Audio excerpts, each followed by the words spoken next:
अल्लाह व मलाइकतहु युसल्लूना अलन नबी या अय्युहल्लज़ीना आमनू सल्लू अलैहि व सल्लिमू तस्लीमा। अल्लाहुम्मा सल्लि अला मुहम्मद व अला आलि मुहम्मद कमा सल्लैता अला इब्राहीम व अला आलि इब्राहीम इन्नका हमीदुम मजीद। अल्लाहुम्मा बारिक अला मुहम्मद व अला आलि मुहम्मद कमा बारकता अला इब्राहीम व अला आलि इब्राहीम इन्नका हमीदुम मजीद। तेरे पाक नाम पे ए खुदा मेरा तन फिदा, मेरा मन फिदा, मेरी रूह फिदा, मेरी जान फिदा, मेरा बाप और मेरी माँ फिदा। सना गो है पत्ता पत्ता दम बदम खुदाया तेरा, ये ज़मीनो आसमां तेरे, ये कोनो मुकाम तेरा। तेरा खाकर जो शिकवे करे या रब, ताज्जुब है कि उस पर भी हो लुत्फो करम तेरा। मांग उसी से, आस लगा उसी से, मांग उसी से, आस लगा उसी से, जो दे खुशी से और कहे न किसी से। इसमें मोहम्मद जब मैं लेता हूँ शहद से मीठा लगता है, ये तो बताओ दुनिया वालों तुमको कैसा लगता है। याद है सुबह शाम, याद है सुबह शाम, शहद से मीठा मोहम्मद नाम। न चल ज़मीं पे सर उठा उठा कर, न चल ज़मीं पे सर उठा उठा कर, लाखों खुदा ने मिटा दिए तुझ जैसे बना बना कर। कल जिनका रोब था, दबदबा था, शोहरत था, गुल था, जब कब्रे कुहन उखड़ी न हुज़्वे बदन था, न तारे कफन था। मुमताज क्यों न हो इस्लाम दुनिया भर के दीनों में, वहाँ मजहब किताबों में, यहाँ कुरान सीनों में। वाजिब तकरीम सामीन मोहतरम, सरजमीन इस्लामाबाद के गैरतमंद, अक्लमंद, जुर्रतमंद मुसलमानों, आज हम इस्लामाबाद के एक मरकज रुश्द हिदायत जामिया मस्जिद मुआज़ इब्न जबल रज़ी अल्लाह तआला अन्हु में इकट्ठे हैं।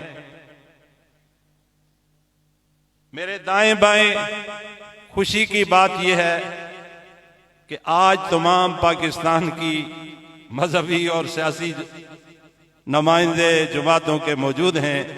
सारे मुसलमान अल्लाह के घर में इकट्ठे मौजूद हैं।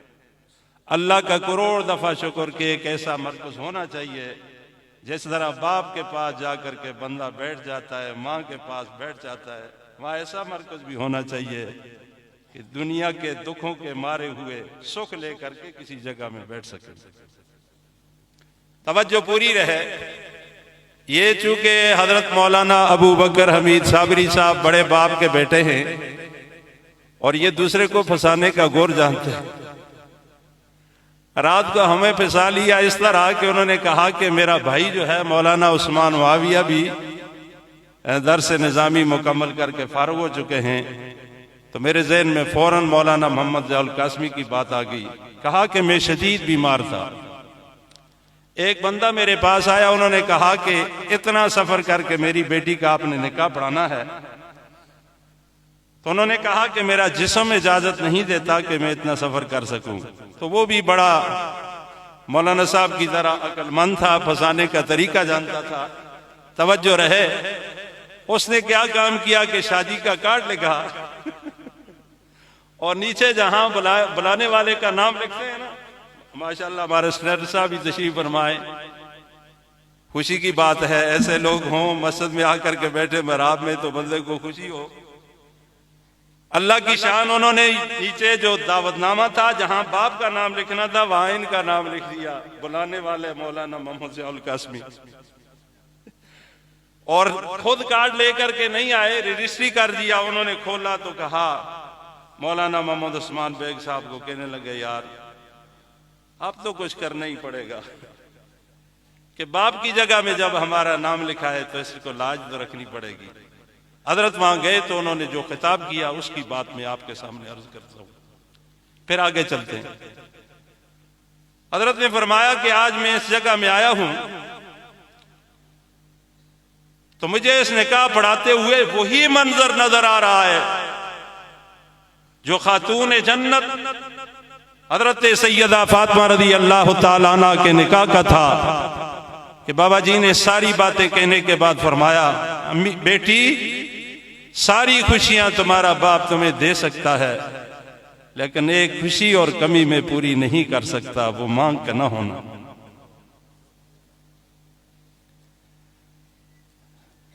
आज का ये प्रोग्राम देख करके मुझे वो मंजर भी याद आता है, तवज्जो पूरी रहे। हम जब जुम्मा छोड़ करके कहीं और जाना पसंद कर लेते हैं तो फिर उनको कुछ देना भी चाहते हैं और कुछ उनसे लेना भी चाहते हैं। लेना ये चाहते हैं कि दुआ कीजिए अल्लाह हमें इस ड्यूटी पे हमेशा रखे, कह दो आमीन। देना ये चाहते हैं कि जो हमारे पास अल्लाह की नेमत है वो हम आपको दे करके चले जाएं। मेरे नबी, आपके नबी आमना के लाल अब्दुल्ला के दुर्र यतीम सल्लल्लाहु अलैहि वसल्लम जब मेराज की रात तशरीफ ले गए तो पहले आसमान पे हजरत सैयदना आदम अलैहिस्सलाम से मुलाकात हुई। वो एक दरख्त के नीचे बैठे हुए थे और इन्होंने जूही सलाम किया तो उन्होंने जवाब जो दिया था वो रहती दुनिया तक बड़ा सबक है। उन्होंने फरमाया वालेकुम अस्सलाम इब्ने सालिह व नबी सालिह। सुभान अल्लाह। अरबी आप जानते तो यूं समझ लेना छलांग लगा करके मस्जिद से भी ऊपर चले जाते। हजरत आदम अलैहिस्सलाम ने फरमाया ओ आने वाले तुम पे सलाम हो, एक तो ये कि तुम मेरे नेक बेटे हो और दूसरा ये है कि तुम नेक नबी भी हो, कह दो जुबान। नबी पाक सल्लल्लाहु अलैहि वसल्लम फरमाते हैं कि मैंने देखा कि दाईं तरफ देख करके मुस्कुरा जाते हैं और बाईं तरफ देख करके परेशान होकर के उनके आंसू निकल पड़ते हैं। मैंने सवाल किया ये क्या वजह है? फरमाया मैं अपनी नेक औलाद को देखता हूँ खुश हो जाता हूँ, औलाद तो मेरी है, कमजोरों को देख करके मैं रो पड़ता हूँ, पैदा तो मुझसे हुए हैं। अल्लाह। मौलाना अबू बकर हमीद साबरी साहब, आज जो ये चमन आपकी बहारें ला रहा है, आज खुशियों का जा करके वहां पता करना जो तुम्हारे बाप की कब्र पे अल्लाह ताला की रहमत की बरसात हो रही है। मैं जल्दी में बात कहना चाहता हूं। फकीह अबू लैस रहमहुल्लाह ने एक रवायत नकल की है जो आज आपकी इस मस्जिद के साथ तल्लुक रखती है। हजरत सैयदना मुआज़ इब्न जबल रज़ी अल्लाह ताला अन्हु बयान फरमाते हैं अल्लाह की जमीन के ऊपर तीन चीजें तीन जगहों के अंदर अजनबी होती हैं, उन्हें पहचानने वाला कोई नहीं होता। फरमाया मैंने ये बात नबी पाक सल्लल्लाहु अलैहि वसल्लम से सुनी। एक अल्लाह का कुरान जब किसी जालिम के दिल के अंदर उतर जाता है तो वहां अजनबी होता है कि कौन सा वक्त आए मैं निकल करके चला जाऊं। कुरान जुल्म का निजाम नहीं मानता, कुरान ज्यादती नहीं मानता। खुद खुदावंद आलम अपने बारे में ऐलान फरमाते हैं कि अल्लाह भी किसी पे जुल्म नहीं करे। अल्लाह वो कैसे मानेगा कोई बंदा किसी बंदे पे जुल्म कर जाए। नंबर 2,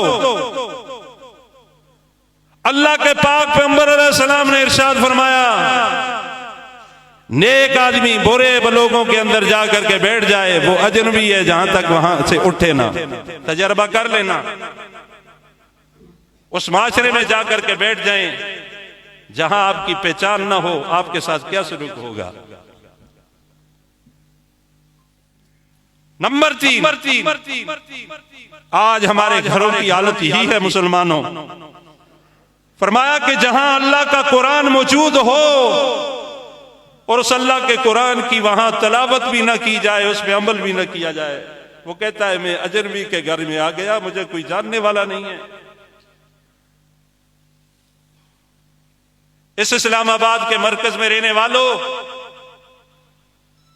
13 सदियां 14 सदियां 44वें साल का ये शान वाला महीना आपके सामने आ चुका है रजब का, कि नबी पाक सल्लल्लाहु अलैहि वसल्लम जब गारे सौर में दाखिल हुए थे, उनके साथ एक मुसलमान थे जिन्हें कायनात का पहला मुसलमान कहा जाता है, सैयदना हजरत अबू बकर सिद्दीक रजी अल्लाह तआला अन्हु। एक रात नहीं 3 रातें अल्लाह पाक की तरफ से आवाज आई, मेरे प्यारे महबूब, तुझ जैसा महबूब मैंने कोई नहीं बनाया और सिद्दीक जैसा सिद्दीक भी मैंने कोई नहीं बनाया। एक अल्लाह की जात आपको देखेगी, एक अबू बकर सिद्दीक देखेंगे। और उस वक्त कुरान मजीद कहेगा, वइज़ यक़ूलु लिसाहिबिही ला तहज़न इन्नल्लाह माना। और उधर हुजूर सल्लल्लाहु अलैहि वसल्लम ने हजरत अबू बकर सिद्दीक से इरशाद फरमाया, इमाम अहमद बिन हंबल रहमतुल्लाह नकल फरमाते हैं, या अबा बकरिन मा ज़न्नुका बि इस्नैनि अल्लाहु सालिसुहुमा। ओ अबू बकर सिद्दीक, उन 2 का हाल क्या होगा जिनका तीसरा खुद अल्लाह पाक होगा। परेशान क्यों होते हो? एक हुज़्न होता है, एक गम होता है। यहाँ हुज़्न दूसरे के लिए होता है, गम अपने लिए होता है। ये जन्नत के फूल आप देखिएगा, इनकी कदर कीजिएगा। अल्लाह इन्हें दुनिया में भी रिस्वा नहीं करेगा और आखिरत में भी रिस्वा नहीं करेगा। मैंने कुरान मजीद की सूरत यासीन का हिस्सा तलावत किया है और नबी पाक सल्लल्लाहु अलैहि वसल्लम का एक फरमान पड़ा है। काश हमारे पास वक्त होता, मैं इसके ऊपर कोई गुफ्तगू करता। 1,24,000 नबी दुनिया में तशरीफ लाए मुसलमानों। सारे नबियों ने आकर के इंसानों के दिलों पे मेहनत की है। मैं इसीलिए कहा किया करता हूं, हमें अखबार पे लिखा हुआ इस्लाम, दीवारों पे लिखा हुआ इस्लाम, चार्टों पे लिखा हुआ इस्लाम, मोबाइल पे लिखा हुआ इस्लाम वो नहीं, जो दिल पे लिखा हुआ इस्लाम वो चाहिए।